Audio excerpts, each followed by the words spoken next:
Hey there friends, welcome to Spicy Cat Colors. My name is Kathy. I am very excited to see you. I am doing a tag video that has been out for months, and I know I was tagged. I think, was it Chelsea? Did you tag me? Or Debbie? I can't remember because I didn't write it down, and I tried to look back quick and I couldn't find them, so I apologize if you did tag me. Whoever did, let me know so I can give you credit in my description box because I want to give people a direct link. So I thought about coloring while I do this, but I don't know that it's going to take a really long time, which again, seasoned friends, you probably just laughed out loud and probably spit out your drink because this is Kathy after all. But I knew I'd be flipping through the books, and I did, well, a book primarily, and it would just be too much stuff out, and I would be, I don't know, so maybe just listen along, look up when I say, hey, I'm showing you something, no, or whatever. So this tag is called the Start Small tag. It was created by the lovely Johanna, who really, if you have not watched JoJo Zahana, you need to go check her out. I will link her video where she started this tag, and it was her thought process, and she is just such a kind, generous person, is to bring in maybe smaller channels and bring them out to the world of everybody in ColorTube that you maybe haven't found yet, which is the goal of often a lot of different tag videos, is to try and, we all watch different channels, we've all made different friends in the community, and of course we're all awesome. Come on, give yourselves a pat on the back. But we don't all know of each other. So this is kind of a way to bring maybe some new channels to my viewers. And there you go. So I was tagged. I don't remember how many subscribers I had, because one of the things Johanna said was, channels with less than 1,000 subscribers. So I miraculously, thanks to the amazing people out here, am now over 1,000 subscribers. Thank you, thank you, thank you. But I'm still just a small cornstalk in a giant field here, in my opinion. So I still feel very small, except in physical size, but that's a whole different chat. Anyway, I can relate, and I really wanted to share my opinions because some of my answers may surprise some of you.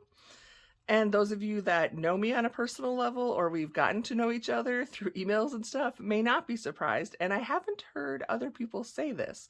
So I don't know that it's just the way my brain works and the way I interpret. So there's only 5 questions in this tag, and there are some pages to show you as some of the questions.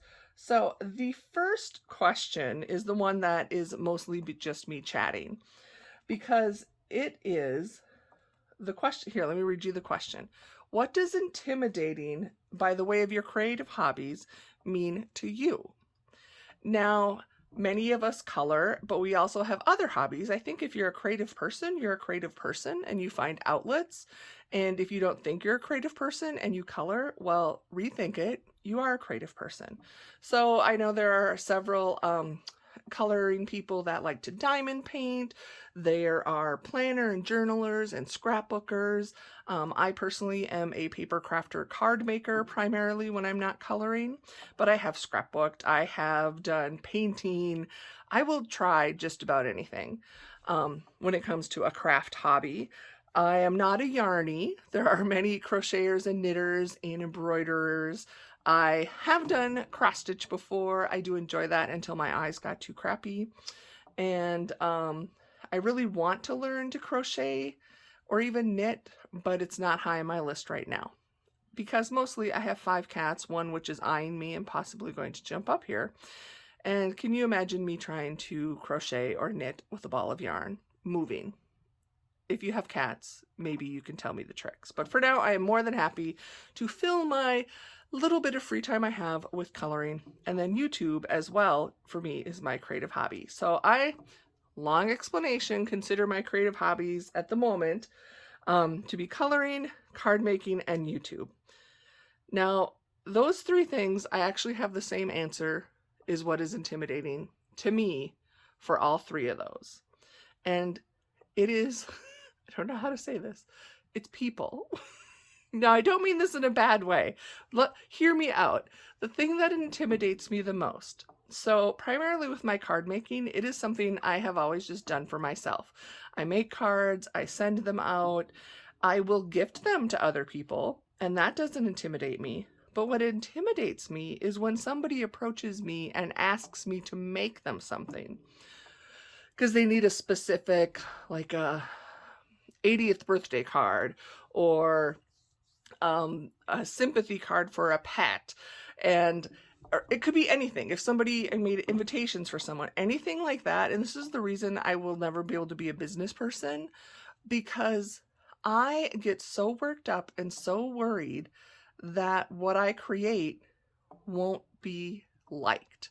Like that I'll put in, I'll think this is a great idea and I'll think it looks great, and I'm trying to do what they asked me to, but in the end, they're going to be disappointed. So that's intimidating for me, is when somebody, specifically when they ask me to do something custom, scares the bejesus out of me. As far as people with YouTube, I'm not scared of interacting with people. I've been doing YouTube non-coloring related for well over 5 years, so I've experienced it. The part that intimidates me are the not genuine people. Is it ingenuine? Am I making up my own words? The ones that really, they probably just need a hug, and I can't give them a hug, but the ones that unfortunately get called the trolls or the negative people or the people that just don't think, and they make comments and maybe refer to you in their own stuff. Those are the people that they just intimidate me, because I am a people pleaser. I want to be I want everyone to like me. It's not that I want to be everybody's friends, because there's people I wouldn't be friends with because I don't like them, but for some reason I want everyone to like me. And I'm always scared, especially if I post a video that shares any type of personal information, and I've done this more on my other channel. I've shared some here, but I just don't get enough time to do color and chats, and I'm willing to share more. But especially when you talk about difficult things you've gone through in your life, I'm just always scared of being judged, which is stupid, but this is my brain. My brain needs some help, obviously. As I think all of us could say our brains need some help, but it's the way I'm wired. It's the way I think.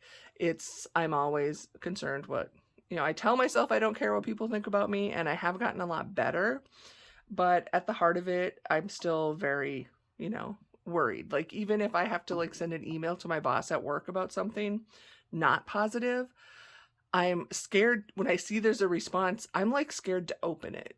I can't open it. And I actually think I have PTSD from a situation I went through in my personal life, where I would open those emails and they were filled with such anger and hate towards me that I get shell shock, where I think it might be bad news. I'm always thinking the worst thing when it comes to myself. But I don't feel that way about other people at all. I don't judge them. I don't, anyway. So YouTube, that's how people intimidate me. And with coloring, what intimidates me about people is buddy colors. Now, seasoned friends, you're probably like, whoa, pump the brakes, back up the bus, Kathy. What are you talking about? You did 54 buddy colors in October. Yes, I did. And I loved them. I don't ever want anyone to feel that I don't want a buddy color with you or that I don't enjoy it, because it's not that. It's not you. It's me. And I know you never want to hear that when you're in a relationship with someone, but truthfully, it's me. Because, again, I love buddy coloring. I love coloring. I love talking and meeting people. But I'm always afraid that my work, my talent is not going to equal theirs. And then I'm going to send them my picture and they're going to be like, really? This is the best you did? And no one has ever even indicated that. But in my brain, that's what it is. So I think I don't force myself to buddy color, because really it's just, I don't have to think about picking a page. This is awesome. And I get to color and I get to chat with people. So, but I always will accept them just to keep pushing me to get past that. Quit judging yourself. And again, seasoned friends, at the end of my videos, I try and I share a little message, and sometimes I'll tell you, you know, don't compare your work to others. What you bring is uniquely you, and it's beautiful, and we all have different styles and different mediums, and nobody is better than the other when it comes to coloring. Um, and I say those things because I need to say them to myself as well. And yeah, I don't know. Did I go way too deep, way too fast? Did everybody click out? That's the only deep stuff I got for you. But you wanted to know, Johanna, what intimidates me? It's people. And it's because I judge myself so harshly, and I don't know that I expect other people to do it or what, but that's what it is. It's not a bad thing against people. It's my own problem. So there you go. Phew. Okay, now let's get into some fun stuff, some pages. So this book was a gift to me, and I have 3 other Johanna books, and I think in World of Flowers I've colored 2 pages. There's a double page spread. In Magical Jungle I've colored 1, which was thanks to a buddy color. I would have not have touched it. And in World of Christmas I think I've colored the title page, because I absolutely adore Johanna Basford's style, her images, her fantasy. It's just beautiful to me. And what scares me usually about Johanna is her books are double-sided. I've talked about this before. They're lovely. They're double-sided, and I'm an alcohol marker girl. So these are beautifully done when they're done in pencil, which so many of you are talented with. But I am not. And so that is why I don't reach for them. But I think at some point, I haven't done any for a while, but I had said that this would be a fun one to like buddy color all of the pages, because that'll get me to do them. But we're talking like over 5 years probably. So anyway, the next question is what is one of your most detailed, intimidated pages that you can't wait to start? Now, for a lot of people that have done this tag, the detail is what's intimidating to them. People find detail intimidating. And granted, I can. And I know my friend Chelsea said this page was the one she is most scared to start. Can we get the whole thing in here? I know. I'm not professional. Don't critique me. I can't handle it. So this double page spread, granted, is crazy. But I'm actually excited because when I looked at it, when Chelsea shared it, she mentioned, and it made sense. It's like there's so much going on here, but really you just pick a section. Like, okay, I'm going to just work on this little bit of flower hanging down, or I'm going to just focus and do the castle, or maybe I start in on the boat and the dock. I mean, there's all this stuff going on.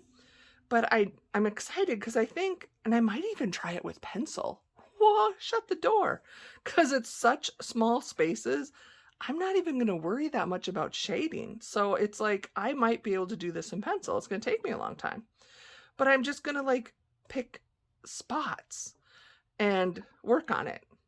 So I'm kind of excited. I just have other things going on. And I'm pretty sure a lot of this page references other pages in this book. Did anybody else pick up on that, or am I imagining it? I think, not all of it, but I think it references some of her other pages in the book. So anyway, I am excited to get to that very detailed page. Number 3, then it's like, what is the most detailed, intimidating page that you have in your collection and that you will probably never start? Now again, if I do my let's buddy color this whole book theory, I have to do this page. But for me, so this double page spread is actually less detailed than the one that I'm excited to do, but it is, it's a nautical theme, and I have just accepted the fact I'm not a water girl. I know I'm not a water girl. As far as like swimming under the water, all of that, I don't like seafood. I like to sit on the beach. I have no problem, you know, being rowed around in a boat. But this underwater stuff just doesn't do it for me. I don't enjoy coloring it. I don't know. So, I mean, this is a very detailed one, and because it's all nautical themed, I'm just not excited. So there you go. And I messed up. Look at my nice bloop from this page I did with my paint. But anyway, that would be the page I probably, I'll either finally just do it to get it done if I want to finish the book, or I will just not do it. Then, just like, why do I have this tag right here? I'm trying to figure out, oh yeah, I think I'm supposed to buddy color that with someone. Oops. I was like, what's my blue tag for? Okay. Number 4, what is your favorite small-sized book? So I pulled this one out. I do have, but I have yet to haul it, and it's like in the bottom of a box of things I need to haul. I do have mini Pusheen now. I'm very excited about that. But until I can officially have that, meaning dig it out of the pile, this is, and the mini Pusheen is smaller than this, but this is Hannah Lynn's Sweet and Simple Whimsy Girls. It's a pocket-sized coloring book. She also has this available as like a regular full-size coloring book, but I do love the pocket-sized, and it's all her beautiful girls in a variety of poses, themes, and I like that it's pocket-sized. I have not colored in it. I should say I do have this also as a PDF, and I have printed out a couple pages, but I printed them out full size and colored them. I'm pretty sure they were buddy colors as well. But I just love this book, and I can just sit and page through it and enjoy the art. It's funny how you see how people's artistry changes. Like, this is what I think most of us think of as Hannah Lynn's girls. But then there's this girl in here, which doesn't look like those girls at all. So I'm like, was she trying something new? Was that an old version? Was it a misprint? I don't know, but that's the only girl that jumps out to me as looking different. Well, in this style, the lines are a lot thinner, but artists evolve and change and adapt. So just as we as colorists do. Anyway, went in further to that than I needed to. So that's my favorite small size book.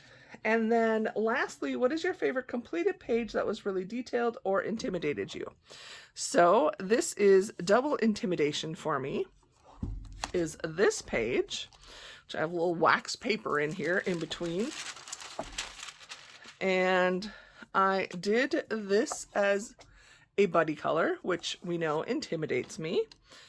And it was my first buddy color with that specific friend, and it was the first page in this book. And again, we're double-sided. What am I going to do?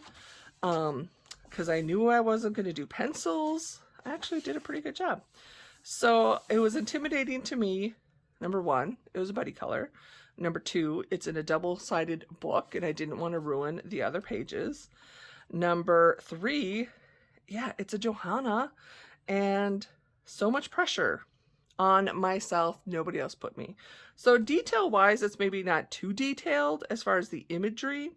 I colored it with water-based markers like Crayola Super Tips, and then I did my Mod Podge, painting with Mod Podge technique, and black acrylic paint with Dragonfly Glaze over the top. I'll link in my Mod Podge technique if you haven't seen that. I haven't done it for a while, but that's how I painted all of this. It kind of looks like watercolor, but it doesn't make your page crinkly.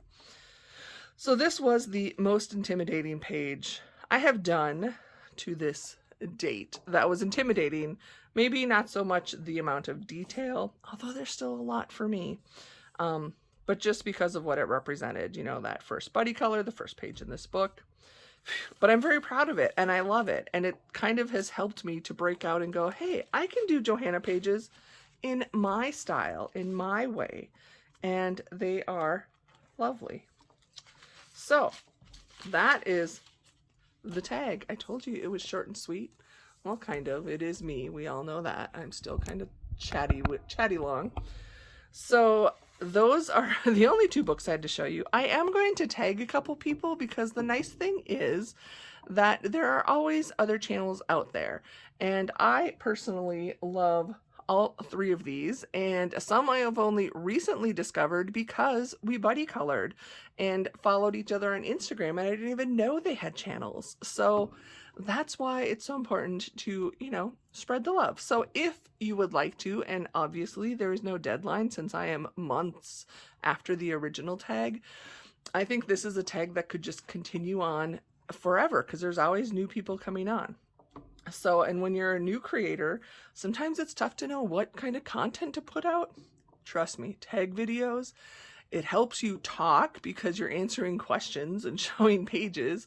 It gives you something to go through and show your collection usually. And it's just good practice. So again, I'm not a professional YouTube person, but it's just nice because it's like, what do I put out there that people want to see?